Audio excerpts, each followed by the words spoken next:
नमस्कार. आज तुमच्यासाठी स्पेशल असा हा चिकन रस्सा घेऊन आलेले आहे. एकदम छान तर्रीबाज, एकदम टेस्टी असा झणझणीत, एकदम छान असा झणझणीत कोल्हापुरी टाईप आणि घाटी पद्धतीने दोन्ही पद्धती मी एकाच रश्श्यामध्ये वापरलेल्या आहेत. नक्की ट्राय करून बघा.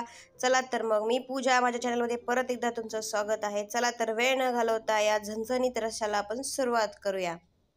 बघा इथे मी खोबरं, कांदा, अद्रक, लसूण आणि कोथिंबीर घेतलं आहे. खोबरं आणि कांदा छान मी गॅसवर भाजून घेतलेला आहे.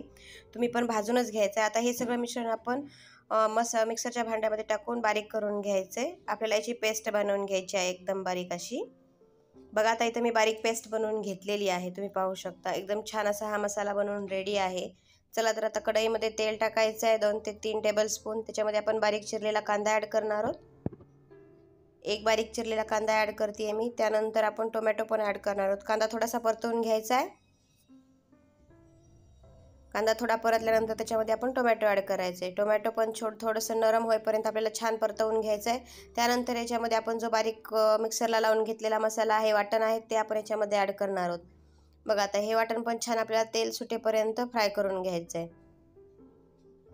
तुम्ही पाहू शकता. बघा त्याच्यानंतर आपण याच्यामध्ये धनिया पावडर ॲड करायची आहे. ती पण आपल्याला छान मिक्स करून घ्यायची आहे. त्यानंतर मी याच्यामध्ये घाटी मसाला वापरते. आमच्या इकडे काळं तिखट म्हणतात याला. अशा प्रकारे तुम्हाला जेवढं तिखट हवं आहे तेवढं झणझणीत असं हे बनतं. याच्यामध्ये दुसरा मसाला ॲड करायची गरज लागत नाही किंवा चिकन मसाला पण ॲड करायची गरज लागत नाही. हा मसाला तेलात एकदम छान परतवून घ्यायचा आहे. तुम्ही पाहू शकतात बघा. त्यानंतर थोडंसं पाणी टाकायचं आहे हा मसाला छान शिजण्यासाठी, खोबरं त्याचा मसाला आपण छान परतवून घेण्यासाठी. आता याला तेल सुटेपर्यंत आपण हे छान परतवून घेऊया. बघा तुम्ही पाहताच आता याला छान तेल सुटलेलं आहे. आता इथं आपला मसाला भाजून झालेला आहे. त्याच्यामध्ये आपण थोडीशी कोथिंबीर ॲड करणार आहोत. कोथिंबीर पण छान आपल्याला मिक्स करून घ्यायची आहे एकदम मस्त. चला आता इथं बघा मी चिकन शिजवून घेतलेलं आहे. त्याच्यामधल्या सुरुवातीला आपण फक्त पीस ॲड करणार आहोत मसाल्यामध्ये. ते 2 मिनटं छान परतवून घ्यायचे आहेत.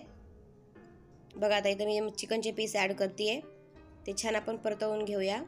त्यानंतर आपण बाकीचं राहिलेलं पाणी ॲड करणार आहोत. 2 मिनटं छान परतवून घेतल्यानंतर आता मी याच्यामध्ये पाणी ॲड करते.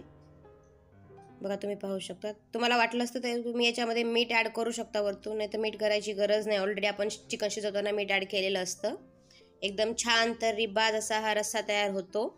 मिक्स झाल्यानंतर आता हा एक उकळी येईपर्यंत आपण हा उकळून घेणार आहोत. बघा एकदम छान तर्री पण कसली भन्नाट आलेली आहे.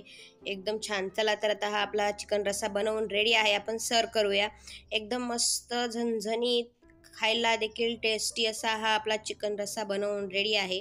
आणि बाजरीच्या भाकरीसोबत ते एकदम भन्नाट टेस्ट येते याची. तुम्ही पाहू शकतात बघा. मस्त झणझणीत असा हा. गार्निशिंगसाठी थोडी कोथिंबीर ॲड करते. तुम्हाला जर ही रेसिपी आवडली असेल तर नक्कीच माझ्या चॅनलला लाईक करा, सबस्क्राईब करा आणि शेअर करायला विसरू नका. थँक्यू.